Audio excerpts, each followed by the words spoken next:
I'll never, never, Well, never stop I think I turned loving the you. recording on. Hey, everybody. Time The and calendar on the again I say, computer up top here says I love Sunday, you. February 12th. And deep, deep, deep down in my I heart, can't I believe crack with that out of pain. random I don't opportunity or care if my heart breaks, coincidence, 'cause I the great, love you the just great, the the great Who same. guy, Though you treat Joe me Turner. I was going to say Joe like Carter. I'm Joe nothing, Turner, not the Toronto basement slugger, but the great Joe Turner, time and singing the again same song, I swear, 2 months you ago when say I me turned him on. It's through, just random. but I'm just a fool, Just a fool. 'cause I know I'll never, no, never stop loving A lot to talk you. about, but sometimes you don't even know where to begin. Time and So let's again just keep with I say Big Joe, I love Big Joe Turner. you. And deep, deep down in my heart I rack with pain. But I don't care if my heart breaks, Beethoven, 'cause I Socrates, love you just the Lincoln, same. Though you treat me Shakespeare, like I'm nothing, Cervantes, time and rock and again roll, you say Jimi Hendrix, we're through. But no, no, Big I'll Joe Turner. never stop loving you.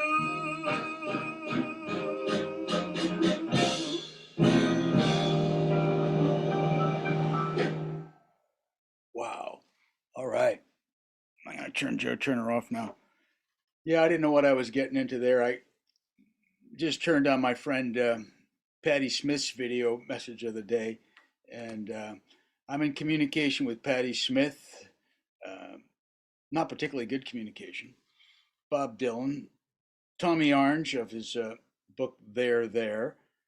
Charles King, author of Odessa, fantastic story. It touches base with some of my ancestors on the Jewish Russian side and the city of Odessa, what history involves deep in there. Uh, Fascinating. The Lakotas, the Sioux, reading Peter Finnish name, can't remember it. Incredible book. It changing my framework on the Plains Indians and pondering the whole thing. And I was up in Petaluma on the SMART train today and pause. Oh my goodness. You know, I'm thinking of Bob Dylan's new book called, what was he called it? The Modern Philosophy of Music. 1 second, I think I'll grab it.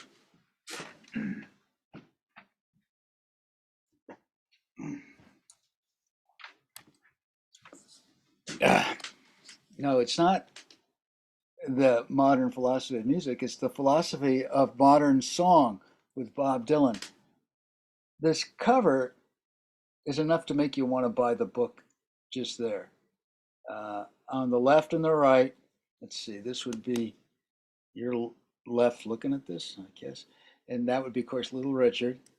And on the far right, you might not recognize him, one of the all time great rock and rollers of the same period, obviously, of Little Richard. That's Eddie Cochran, the great Eddie Cochran. And in between, I don't know who this person is. And Bob Dylan puts him on the cover or her on the cover, sort of gender questionable. Who is this young person, circa 1950, I'm guessing 60, 1959, 60? The enigmatic Bob Dylan merely cites the source of the photograph as being from somewhere in Sydney, Australia, without any further information. Oh, yeah. Oh, in this book, So I won't get into a deep dive today, and I might never. But Dylan goes off and just travels, I think, kind of free form. Maybe somebody encouraged with him to just do it. He has, I believe I counted 66 songs in the table of contents there that he has decided to analyze each one, which is incredibly ironic because if you can remember Bob Dylan over your lifetime, whenever an interviewer asked him to analyze his own songs, he wasn't very free at that. But I get that, and I find this whole thing quite fascinating. And Bob throws out 66 songs that less than half of them I've ever heard of, which doesn't necessarily say anything for me, but I turned 18 in 1969. So that tells you my frame of reference. Really started paying attention to music probably about maybe by junior high, but that was still pretty limited to a junior high mentality. The Ventures, Beatles, Rolling Stones, nothing too breathtaking, gradually becoming aware of more and more music, listening to the AM radio every morning before I go to school, keeping notes, realizing that I seem to like the dirty stuff like of the Stones and this band, the Yardbirds, or this strange random music that seemed to be coming out of San Francisco, Jefferson Airplane. I couldn't get enough of that. I don't know why. It just seemed rebellious. And anyhow, so Dylan, back to Dylan, because Dylan chose some very unique songs to try to showcase and giving himself an opportunity to just riff. And I had to buy this book just because he puts a full page just to the cover of Robert Heinlein's "A Moon is a Harsh Mistress," and then Dean Martin on the other side. It's so random and off the wall, and I, I don't hardly agree with half the stuff, but I don't even know half the songs, so how can I disagree with it? Where did I have that? He cited the song by Pete Seeger. I thought that was pretty unique or strange. A song I remember called "Waist Deep in Big Muddy." And oh God, Dylan goes on for 4 pages about this book. About this song. Pete Seeger. I met Pete Seeger once because my dad sort of knew him, and well, I didn't really. I'm stretching it a little bit. You can find a video I shot of Pete Seeger at the Beacon Pumpkin Festival somewhere on my website. Yeah, our whole family went to Pete Seeger's living room one Sunday afternoon because we knew him basically across the Hudson River mildly, sort of knew him. And then my dad interviewed him when my dad was like 90 years old and Pete Seeger is 87 or 86. And that fantastic interview is online on my, I guess, my Confused website. I've got YouTube, two different channels. The Guy Myers channel, which has all this old video, and then California Times. Waist deep in the big muddy, and the big fool says to push on. And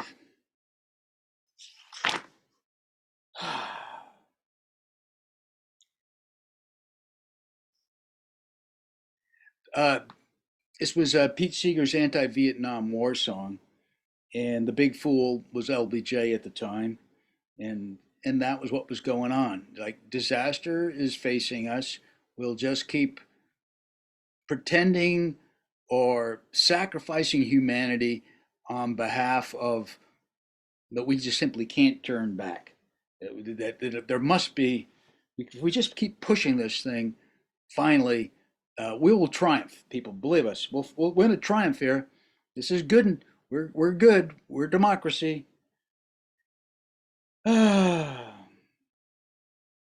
Anyways, Dylan makes some points here. He says that It said he made news when he didn't sing it, and he made news when he did. Basically, when he tried to sing it the first time, they kicked him off the air. And what was it? A year later, um, '67. Um, Tom and Dick Smithers broke the 17-year ban by inviting Pete onto their CBS program, and they wouldn't let him. CBS wouldn't let him sing this song. And a year later, momentum shifted. Walter Cronkite broke his usual stance of neutrality and spoke against the war. Period. Pete Seeger returned to CBS and sang Big Muddy for the Smothers Brothers audience in 1968. And that's a fabulous, interesting, fascinating year because Nixon ran on the platform that he had a secret peace plan. And the American people bought that, but the whole world was colliding and caving, and Hubert Humphrey and the yippies in Chicago were rioting in the streets, and Hubert Humphrey, wasn't it Hubert? Am I remembering correctly? Heck yeah. McGovern was 72. Humphrey, he was LBJ's vice president. So Americans were just not sold on Humphrey either. So Nixon had a secret peace plan, which was a complete lie. And what am I getting at? And Dylan says, it made news when he didn't sing it, and it made news when he did. It's like apparently saying in '68 he sang it. That's because everybody was tuned into the same TV shows. People against the war, people in favor of it. We all had a shared baseline cultural vocabulary. People who wanted to see the Beatles on a variety show had to watch flamenco dancers, baggy pants comics, ventriloquists, and maybe a scene from Shakespeare. Today, the medium contains multitudes, and man needs only pick one thing he likes and feast exclusively on a stream dedicated to it. Dylan is pointing to an aspect of our very interesting civilization. He says there's 24 for anybody who wants exactly what they want, because it's the internet and you can get exactly what you want. There's 24 hours of blues, surf music, left wing whining, right wing badgering, any stripe of belief imaginable. There are stories as interesting as lemming suicides, and totally true, like the fact that whale songs have inexplicably lowered in pitch 30% since the 60s. Period. Now, Dylan makes a declarative statement there that it's totally true that whale songs have okay, I don't know about that. Dylan is asserting that this science is correct. All right. Anyhow, Dylan says, turns out the best way to shut people up isn't to take away their forum, but to give them everybody a separate pulpit. And the big fool says to push on.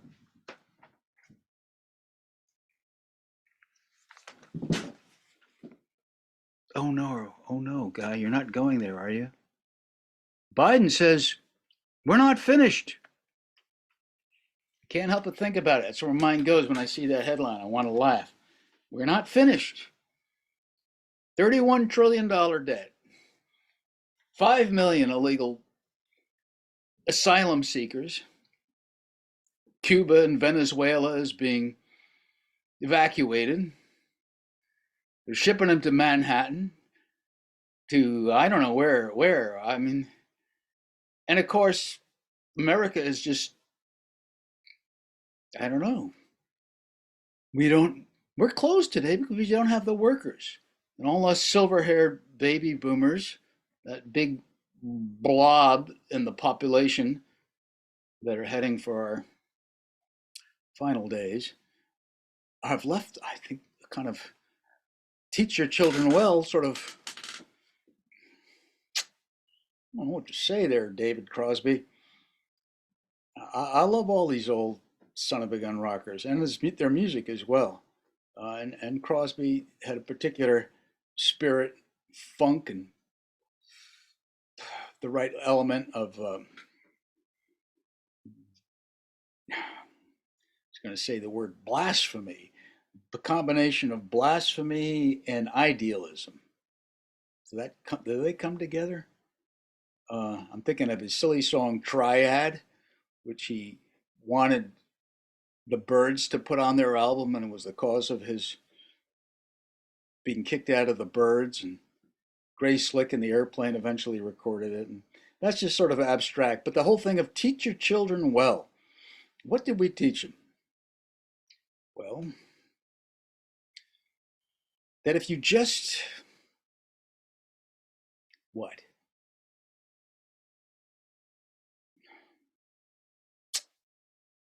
It seems like we taught them that they're not responsible, or there's always, I guess the big thing that bugs me right now is how we're taught with Joe Biden and the Democrats, and whether they be in Sacramento or DC or in my locality where political correctness reigns, that somehow your own activity is not the difference. The difference is always some either another $1 trillion program will solve the problem, or if just those bad people, I'll point the finger in the right direction, those bad people who believe that, what do they believe? What do they believe? Those bad people. If only they could be corralled, then we could save the world. But in the meantime, just go on being a product of European domination civilization. Fly everywhere, go everywhere, get your electric vehicles. Do not worry about the massive wind towers sprouting up all across the continent or the horrendous solar arrays. And excuse my prejudice, plastic covering desert. Does anybody remember these beautiful books of the desert at night, when all the animals came out? Now in California, they just miles of plastic solar array. Oh, it's sad. It's sad. And the $31 trillion debt, basically, it means that no president's ever going to say, well, America, let's let's experiment with a 4-day work week. Maybe we should cut back our productivity and just all relax a little bit more and quit burning so much energy. No, we can't do that. We're going to have this massive, we're always going to have to be getting more and more tax revenue. We're going to be dependent on Wall Street to always keep burning up the planet because we've bought right into it. Anyways, there was a message once of small is beautiful and the limits of growth. And I guess seems like it's hard to figure out, but it's almost like the Republicans are,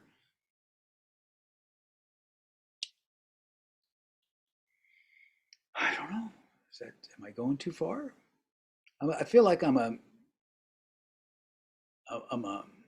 Republican if it means that it has to be on the shoulders of the individual, and that the individual should not be beaten into submission, or I'm sorry to be exaggerating, but should not be, liberty should not be taken away. Freedom of speech, freedom of so many things. God, if you can you imagine opening a business today compared to 30 years ago? All the money you got to provide to the government to show that you're green, while we bring in 5 million new immigrants every year who are just perfect for all the corporations of America, who always need a new clientele who will not question uh, their garbage. I can sell them anything. Anyways, now I'm going off, and I know I lost you all, and blah, blah, blah. What can I wrap this up? Here, California Times, mug of tea. It's going to be all right, though.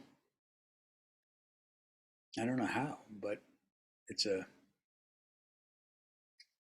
it's a cosmic thing. We're at that point. It's bigger than all of us. All right. Cheers, humans. Talk later. Bye.